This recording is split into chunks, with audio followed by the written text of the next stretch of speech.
So we've got we've got and then we've got to get better methods, as Paul said, of finding better methods of identification, and maybe identifying the strains directly from the clinical specimens. I don't think that's far away. Now we seem to have got locked. I've only got another. It's your slides. It's fighting against. Yeah, thanks very much. So a few comments about directions of travel. I don't want to go over the ground that Paul went over, because he did that extremely well. We're going to make immense progress when we get all three whole genome sequences of the three strains that Paul and Ralph are looking at. We'll find out much more about the ecology of these organisms and much more about their pathogenicity. And also we need to find out whether we're getting bits of DNA floating around as pathogenicity islands. And we can find this out, as Paul implied, by comparing whole genome sequences. So I've got some nice slides here from Paul. We've got the Streptomyces coelicolor at the top, being compared with the Streptomyces scabies at the bottom. And the red lines are where we've got genes in common. The blue lines are where we've still got genes in common, but the genes have been sort of inverted because there's tremendous plasticity in the Streptomyces genome, as Paul told us. So what we're really interested in are not the similarities here, if we're looking for, but looking for differences. So the gaps are the differences, and you'll see a little circle at the bottom. If we amplify that circle, as we've done there, we get a whole number of genes that are in Streptomyces scabies, but not in Streptomyces coelicolor. And by sort of magic that's been done by, I've already forgotten her name again, Paul, Rose Laureate, who's a very good friend of mine, but I always forget her name. She's worked out all of the pathogenicity and virulence factors that cause this problem of potato scab and in other organisms. So I fancy the same could well be true in Streptomyces, and possibly we're getting exchange between Streptomyces and Nocardias and Actinomaduras. I feel much more uneasy about that, I have to say. But within Streptomyces, it seems to me pathogenicity islands may well be a problem. I've shown you quite a number of phylogenetic trees, and plotting organisms in 2 dimensions is really distorting relationships, and really what we've got to do is plot them in 3 dimensions, and this is an example of a plot in 3 dimensions. And you're getting organisms clustering together, as you can see here. These are organisms that are very similar. They're clustered together on basis of principal component analysis and the number of nucleotide differences in the 16S RNA. This was using very crude graphics from 4 or 5 years ago. We really need to get better graphics whereby we can study additional organisms. We've got 556 type strains of Streptomyces, as I mentioned earlier. And you can see that in this variation we've got great gaps. And I would like to get someone to plot our sequences from Sudanensis and Somaliensis and the new strains into this 3-dimensional space. And if I had to, if I was betting, like our friend from Saudi Arabia here, if I was a betting man, I would say that we'll find these organisms clustering fairly close together. But I may, remember you heard that from me first. It'll take some time before we're able to do that. And that is that. Thank you very much.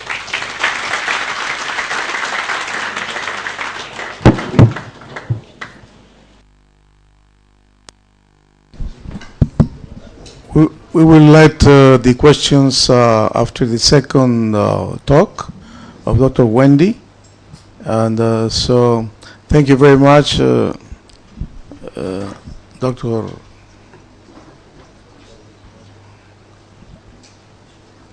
Dr. Goodfellow, for an excellent talk. Dr. Wendy van der Sande, with the subject Mycetoma, new organisms.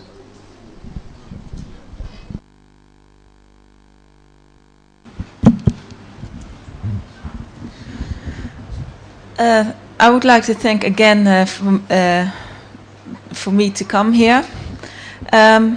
After the bacteria new species, I'm going to describe a new fungal species as a causative agent of Mycetoma, and it's now named Madrella verhalli after Ahmed Verhaal. Well, this is a small summary. Mycetoma can be caused by a great variety of microorganisms, both bacteria and fungi. And from the bacteria we heard in the previous talk. So now I'm going to zoom in into the fungi. Roughly we can split Mycetoma causative agents, fungal agents, into two groups. The ones causing white grain Mycetoma and the ones causing black grain Mycetoma. And as you can see in this table, many species have been implicated in Mycetoma.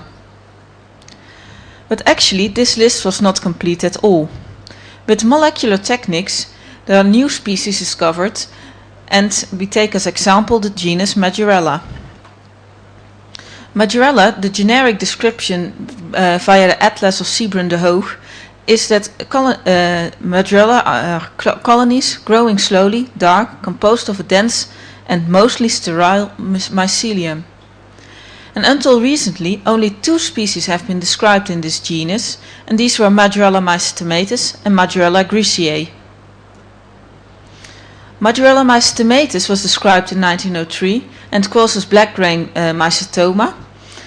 The colony is a bit brownish, and it grows best at 37 degrees. It assimilates lactose but not sucrose.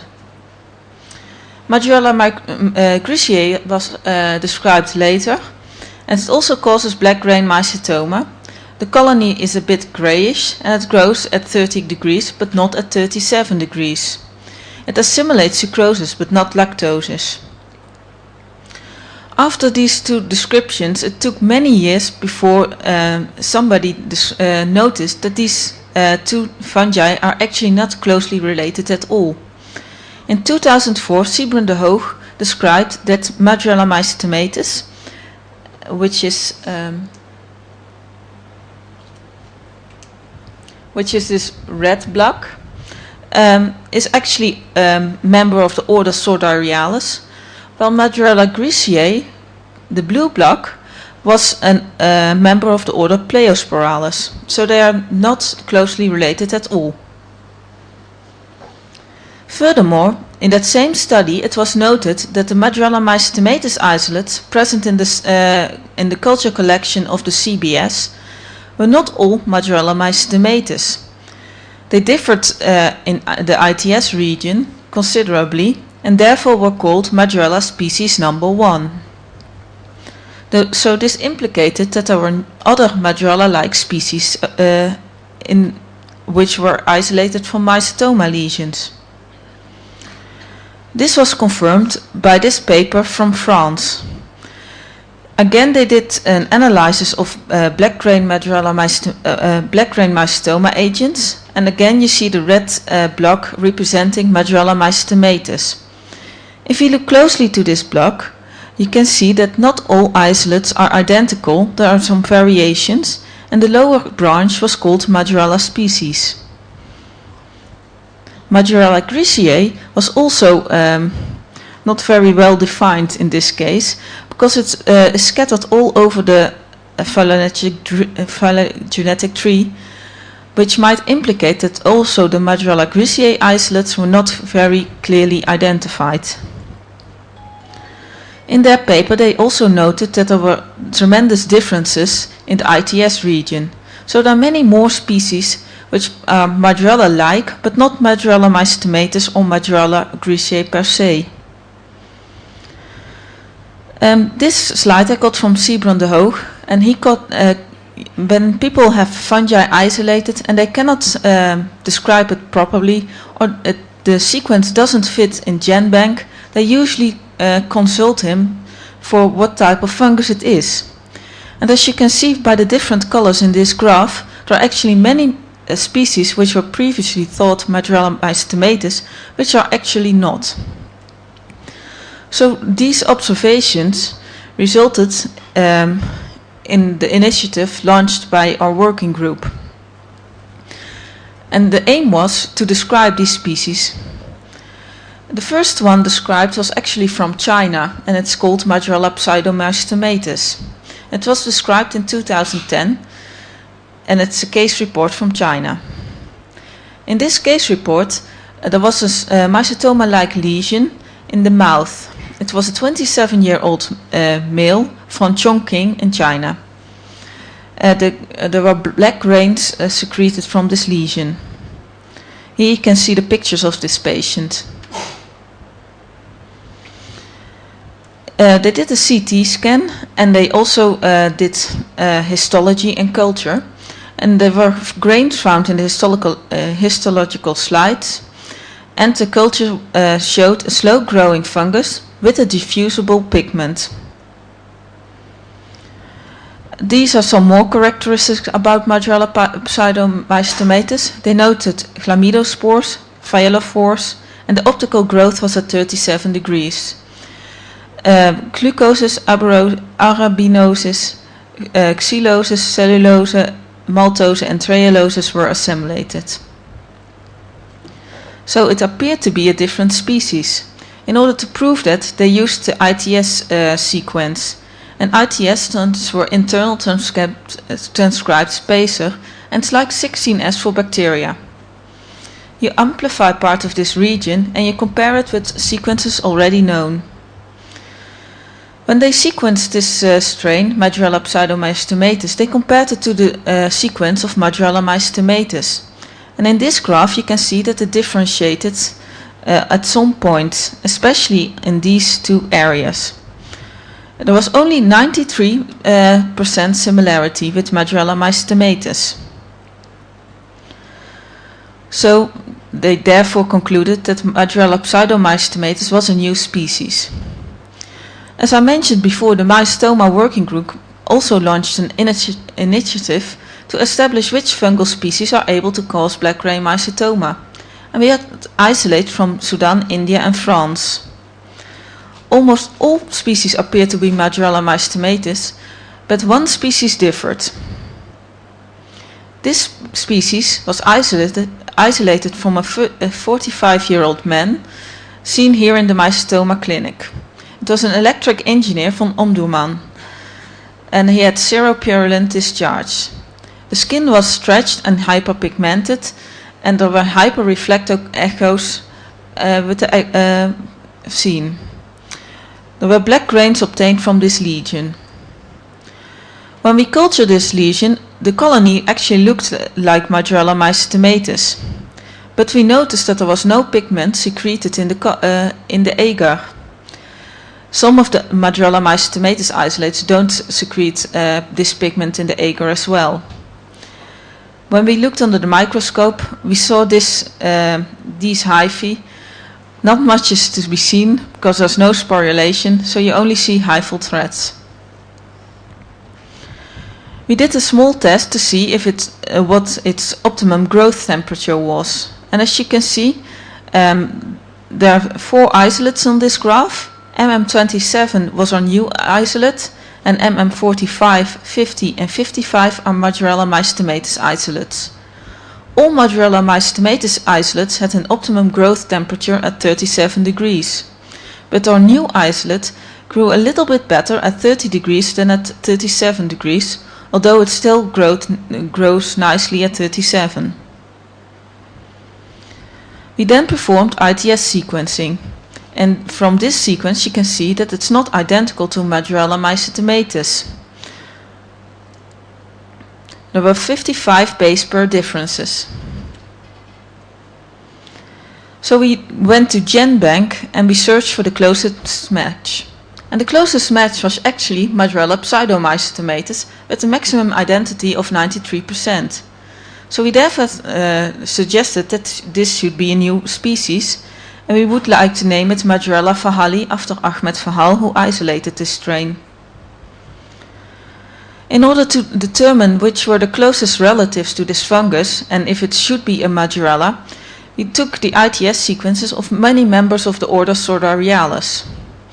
And what we found was that the 3 Margirella species described here, Margirella fahalli, Margirella pseudomystomatis and Margirella mycetomatis, actually clustered together in this part.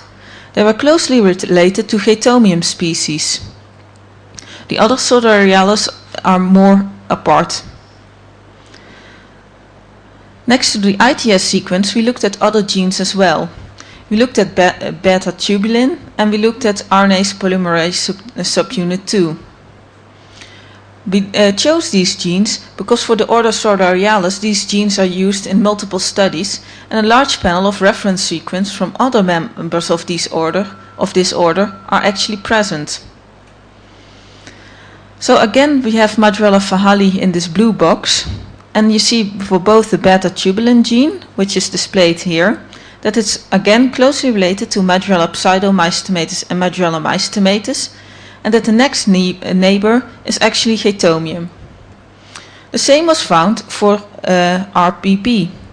Again, Margirella fahalli was closest related to Margirella pseudomystomatis and Margirella mycetomatis, and Chaetomium species were also very closely related. So based on these 3 genes, we had the following conclusions. Margirella fahalli was a unique fungus. Its closest relatives were Margirella mycetomatis and Margirella pseudomystomatis, and the genus Margirella was most closely related to the genus Chaetomium. So then, for a clinician, does it matter that Margirella fahalli was actually different from Margirella mycetomatis? So does it matter in the clinic? We therefore looked to antifungal susceptibility. And we know from my previous work the antifungal susceptibilities of Margirella mycetomatis. So I wondered, does Margirella fahalli has the same antifungal susceptibility profile? And we determined on MICs with the same method as used for Margirella mycetomatis. We used in this case the sensititer assay, in which you expose a fungus to a certain concentration of an antifungal agent, and the blue resazurin is then transferred into a red resorufin when the fungus is still viable. So you get differentiation in color. So purple means growth, blue means no growth. In the case of Margirella mycetomatis, these results might appear a bit funny because you see the color yellow. Actually, this color yellow is produced by the pigment secreted in the culture medium, but it still makes the test easy to read. So I took 6 antifungal agents on this slide. I actually did some more. And you can see that the MIC for amphotericin B from Margirella mycetomatis is comparable to those of Margirella fahalli. Fluconazole, this isolate of Margirella mycetomatis was more susceptible to fluconazole than Margirella fahalli. For ketoconazole and itraconazole in Margirella mycetomatis I usually find low MICs, but in the case of Margirella fahalli I found no response at all to ketoconazole and a very high MIC for itraconazole.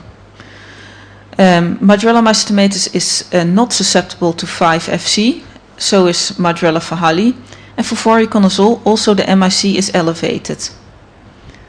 So when I summarize this in this table, you can see that especially the MIC for itraconazole and posaconazole differed considerably.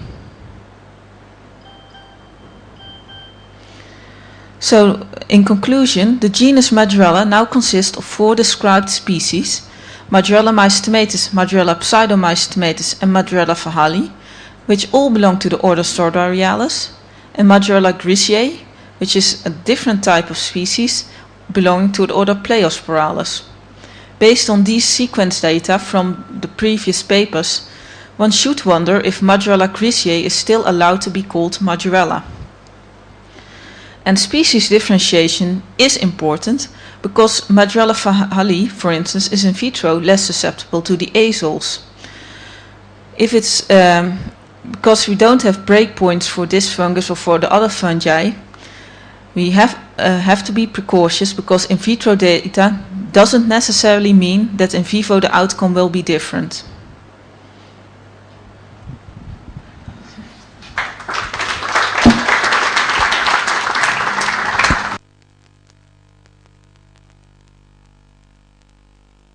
Thank you, Dr. Wendy. Now we're going to start with questions with Dr. Goodfellow and then with Dr. Wendy. Do you have any questions for Dr. Goodfellow? Dr. Magoof? Bismillah ar-Rahman ar-Rahim. Thank you very much, Professor Goodfellow, for an excellent work, an excellent presentation. And I start with the word that Wendy said. He said, how much does this relate to clinicians? And for that matter, I hope we continue now. Are there any morphological hints that I can say that streptomyces is different from this on just morphology at the beginning? Because this will reflect on the treatment. And at the same time, I hope we will be able to do the antibiotic sensitivities and so on. So it may be now we start, the grains went to you that way. I hope now they are identified. We can have some cultures coming back. Right.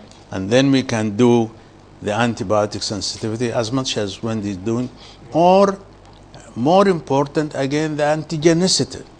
Because we have some serological tests. And we have found by experience that some organisms, some Somaliensis or some Madurella are more antigenic than other species and so on. So I think we still have, if we can do this, that the taxonomy will direct us to make our good antigens, what type of antibiotics we have. Thank you. Okay, I think the idea of these cultures coming back, though you may already have them here, is a good one, because I mean clearly with the type strain of Sudanensis and the type strain of Somaliensis, since we're getting the whole genome sequence, we'd be very wise to use them as model organisms. As far as trying to identify these organisms on the basis of morphology, I mean, Paul may care to comment, but we've not got them to form aerial hyphae yet, or spores. So I'm not optimistic that we'll recognize them on the basis of colony morphology of the substrate mycelium, because all Streptomyces colonies tend to look relatively similar. So I'm not optimistic about that. I think the idea of sending them back here for proper antibiotic sensitivity studies is a really good one.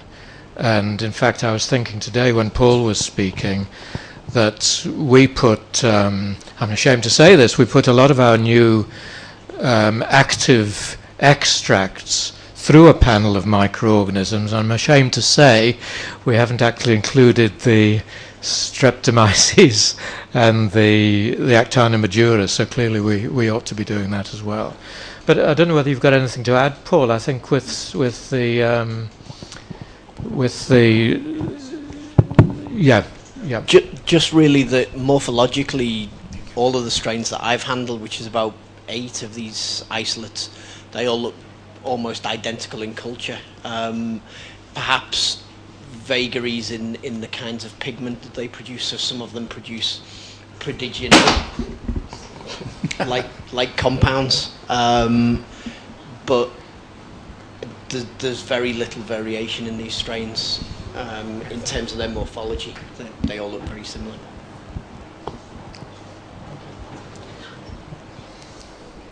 If you were going to give a prognosis about when the proteinomics of these organisms could be finished? What are the perspective about that? What you will say about it? But proteomics, did you say? I think Paul's better suited to answer that. Sorry, Paul. I think if we can go to a proteomic study, I think the obvious thing that would come out of that is surface antigens and how that affects the serology, and we may see variations, and it would be nice to do the proteomics on these and then actually do some Western blots to see which of those spots that are likely to be highly expressed are the ones that are leading to your antigens. Kind of what Olivero talked about the other day that Salinas had done with the antigens for Nocardia brasiliensis. I think we could do the same kinds of things, but maybe at a two-dimensional level of proteomics. Thank you. Yeah, thanks. Questions? Any other question? Yes?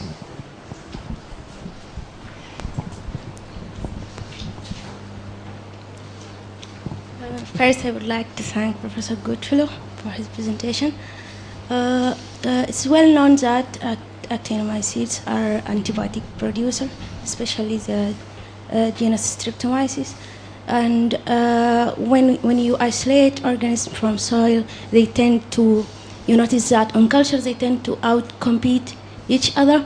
So is that suggests that in the ecosystems where pathogenic Streptomyces are not common, that suggests that such ecosystem could be colonized with more competent organisms that could be a source for novel compounds to kill pathogenic Streptomyces?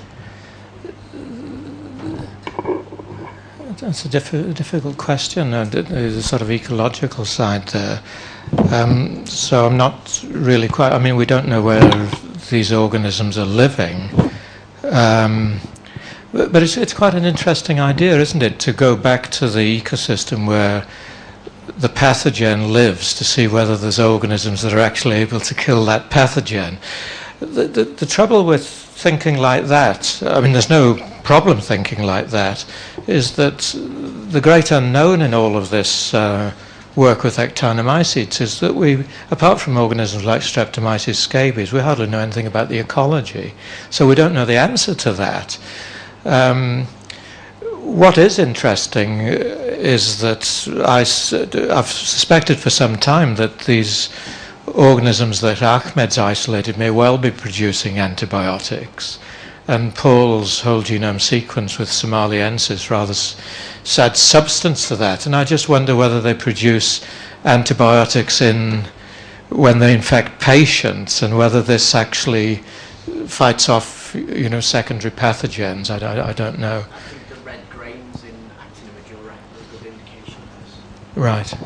So the red grains in Actinomycetoma are almost certainly, or are known to be prodiginin-like molecules, and a lot of different Streptomyces strains produce prodiginin-like molecules which do have antibiotic activity. So the red colour that we see in the grains is actually secondary metabolite production. I'm almost convinced of it. Yeah. So. Yeah. Okay, well, if there is not any more questions, we thank Dr. Goodfellow for this excellent magistral talk. Questions for Dr. Wendy?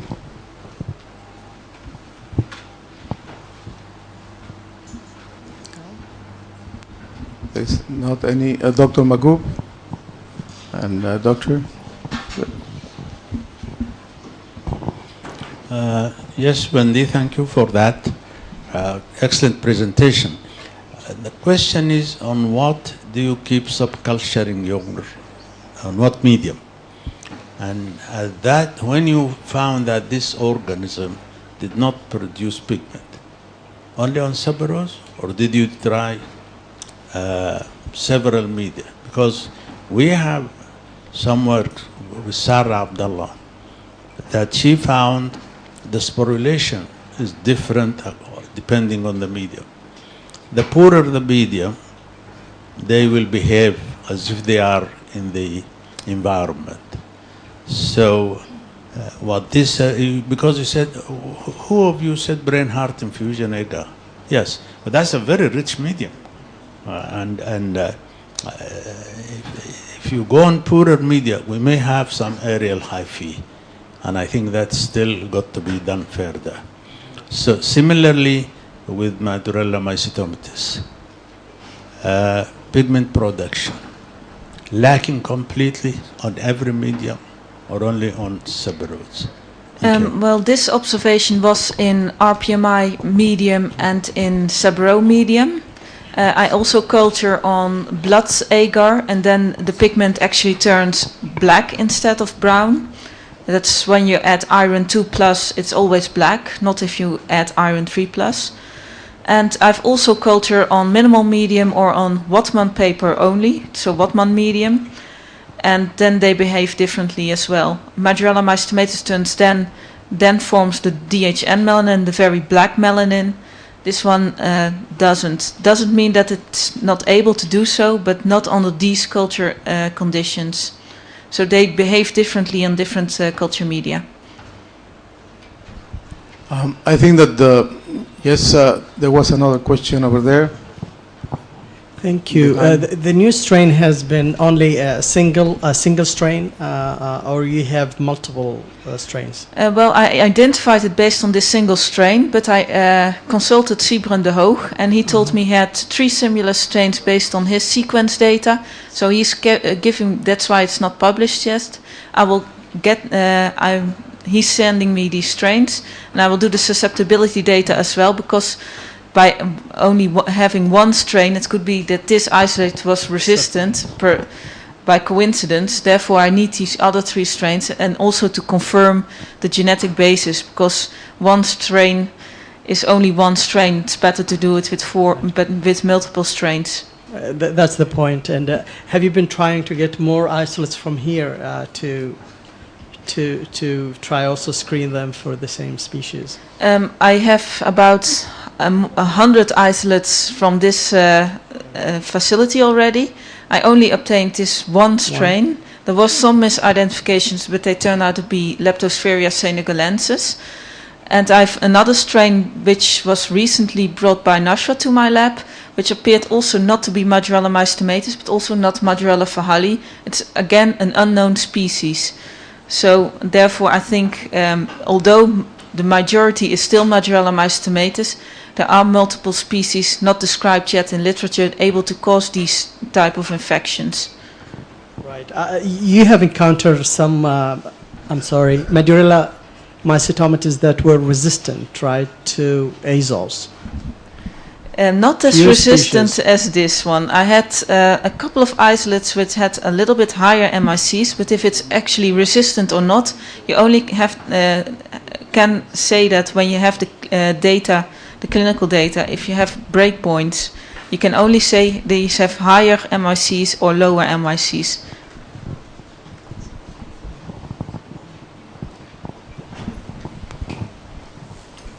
Thank you. Yes. Thank you, Mr. Chairman. I have really 2 questions to Dr. Wendy. From the previous presentation on the previous days, we noticed that Madurella mycetomatis is the most common encounter in causation of black-green mycetoma. Do you think because it is of thermophilic affinity? Because as if we come back to animals, we also notice that mycetomatis, Madurella mycetomatis, is most common in equines, and the body temperature of equines is about 37 up to 39. Is it because of their thermophilic affinity, or there's something else? Another question. Really? Shall I answer this one first? Okay. Well, there's actually a well-known paper by Arturo Casadeval who already described this, because there are so many fungal species in the world, but only a very, very small percentage is implicated in any disease at all, in any human disease.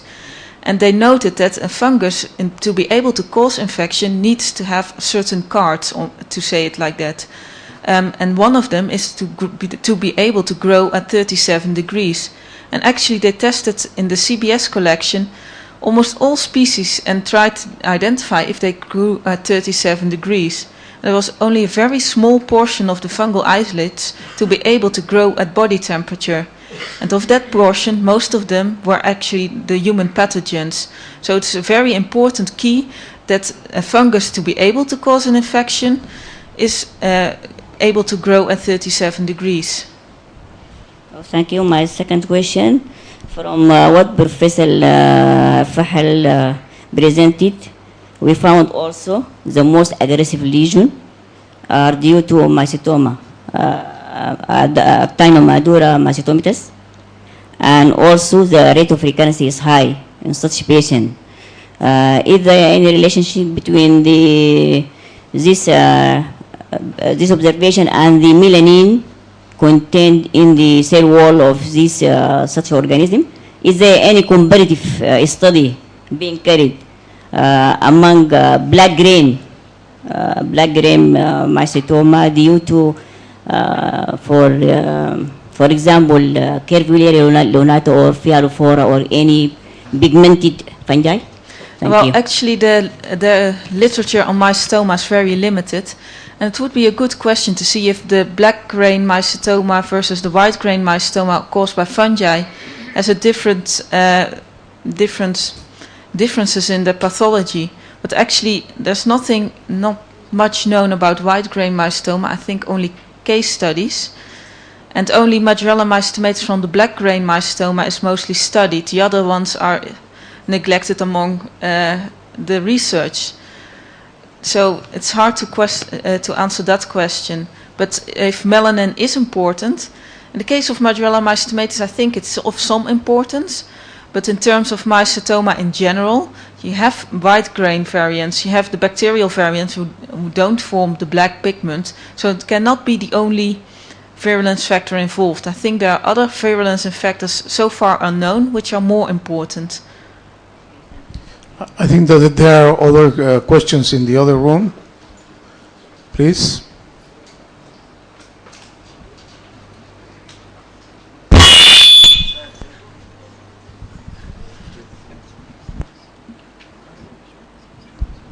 Go ahead. Go ahead with the question.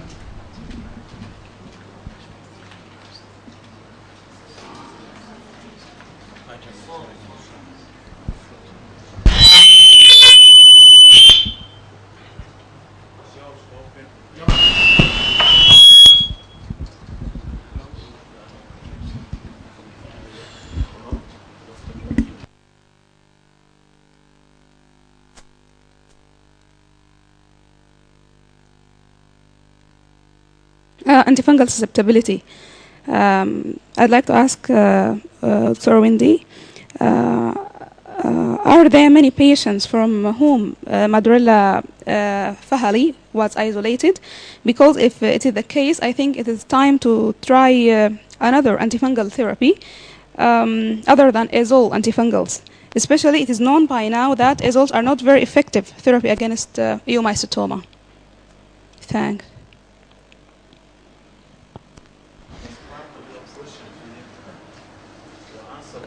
Yeah, I answered that previously. So in short, Margella fahali was only one strain. There are more strains coming from Utrecht based on sequence homology, which are probably Margella fahali. And the azoles are still the best choice, I think, in treating mycetoma, because, for instance, Margella mycetomatis is not susceptible to the echinocandins, and with amphotericin B and terbinafine, the MICs are also higher. So I think the azoles are still the best choice, even though they have raised MICs. Any clinical information about that case? Yeah, he didn't. He had a surgery, and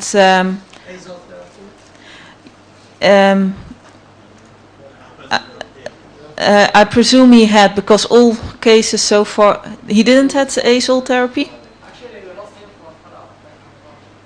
Oh, so yeah, because that was one of the questions when I was writing this down for my. Which I still wanted to know if what the result was in the long term. But I think that an interesting thing should be to select those patients that have been infected by Madurella mycetomatis that didn't respond or that were very active, very disseminating, and isolate those strains and test it in order to see if there is relationship between those cases and the presence or not of a resistant strain similar to the one that you describe as Fahali strain. I had a previous study during my PhD in which there was a genetic relationship between the Madurella mycetomatis isolates, which caused large lesions, and the Madurella mycetomatis, which caused small lesions. They were genetically different, so there was a genetic basis as well. But I think what also be very interesting is those cases with recurrent infections. Have they isolate before the fungal therapy and after the recurrence occurs to see if they become resistant upon therapy, because we don't have data on that yet. A question here and then the doctor behind. Me? Okay. Have you done with other methods like XTT and the CLSI method on the new species? I chose for practical reasons because I have to do this in triplicate, and this SensiTiter track has all the antifungals I want to test. And I knew from the previous studies that the results didn't differ that much between the CLSI method and the SensiTiter, but only the XCT method is a little bit more sensitive than the SensiTiter. But since I got almost completely resistance, I didn't think that it would matter. Maybe that's a reason to do it with the other methods. If it's resistant, it's unusual.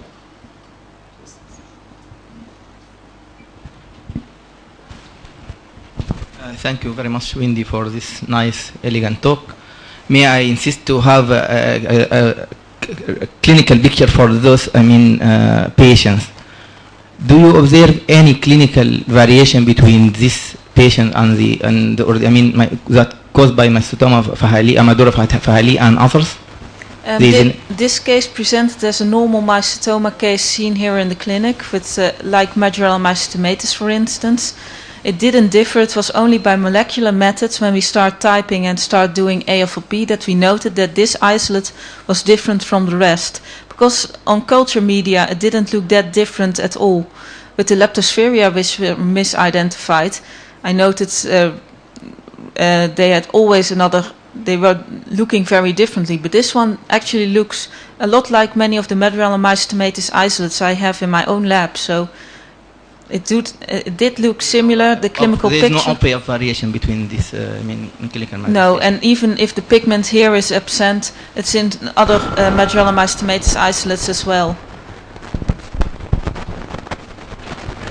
Another question behind, to the left.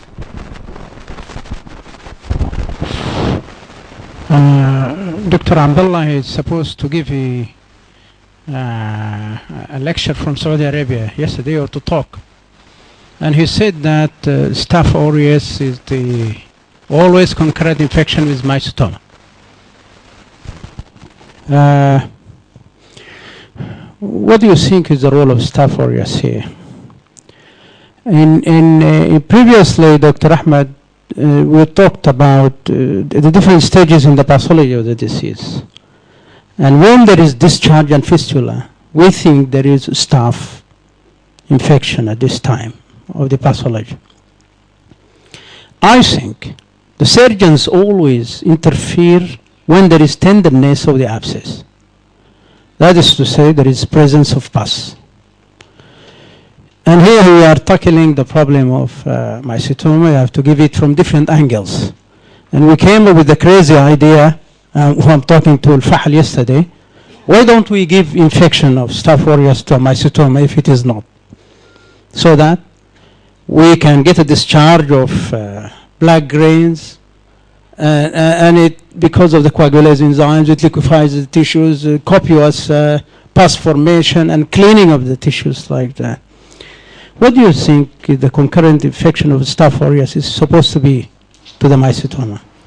I'm asking this question to so many of the experienced people who are doing the mycetoma. I think it's not much but is it not unethical to give a patient a second infection? That's it. No, I think we always get the Staphylococcus concurrent infection because the Staphylococcus is an inhabitant of the skin. That's all. Yeah, it's not particular. That's what. Two, and you hinted, it is very unethical. This will not be allowed that we introduce an infection in a patient who is already suffering.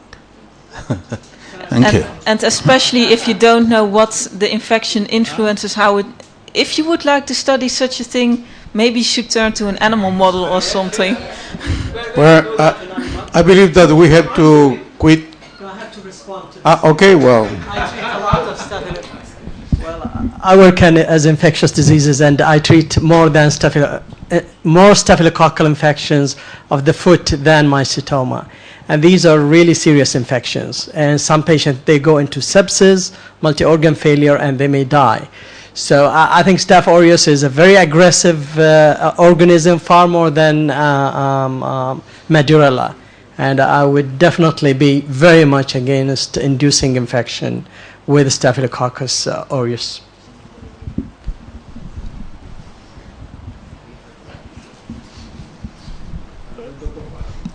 But the issue of co-infection, I think, is an interesting one. Definitely, people have an infection with, a fungus, and as Abdallah has demonstrated, 60 or 70% have a super infection with a bacterial agent, usually one of the skin, the Streptococcus or Staphylococcus. So, what is your opinion? Could these people with mycetoma also have a deep-seated infection with either Staph or Strep that perhaps we should treat concomitantly with antifungal therapy? Because you can imagine if someone develops big lesions, as we have seen, the last couple of days, and if we treat only with the antifungal agent but leave a bacterial infection untreated, that may adversely affect the outcome. Commonly, we do bacterial and fungal culture, and we get the bacterial culture positive way before the fungal culture. And definitely we treat it very aggressively. And the most common organism we see is Staphylococcus aureus.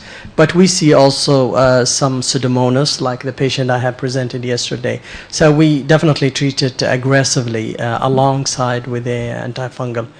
But we usually treat maximum probably we reach 4 weeks therapy with antibacterials, and we usually takes care of it. Okay. Dr. Fahal? Thank you very much. First, I would like to thank Wendy for giving this opportunity to be in the taxonomy of this organism. Second, I would like to note that from a single observation, she noticed absence of pigment. She came with all this study. So this is a typical scientific attitude of a young scientist. From a single observation that no pigment was found in the culture media, she came with this a new organism. And I have to congratulate you very much for this observation and your meticulous work in mycetoma in general. Thank you very much. Well, thank you, Dr. Wendy, for this excellent conference. And we are going to stop here, and in 20 minutes we are going to meet again.